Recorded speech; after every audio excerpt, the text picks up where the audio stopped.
آی جوانان، من از شما خواهش میکنم، من برادر شما هستم که ریشم سفید شده، خواهش میکنم حاضر جواب نباشید. بعضیا خیلی حاضر جوابم. من به جوانان میگم دیر نمیشه، بعداً جواب بدین، یه خورده تأمل کن.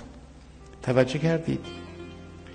حاضر جوابی بعضی وقت آدمو محروم میکنه، زود یه چیزی میپرونه. نه، این درسته، تمرین کنید، یه ذره دیرتر جواب بده. طوری نمیشه که یه ذره دیرتر جواب بده. بعضی وقتا ما تو ذوق شخص میزنیم. طرف میاد میگه که این پارچه‌ای که خریدم مثلش نیست در دنیا.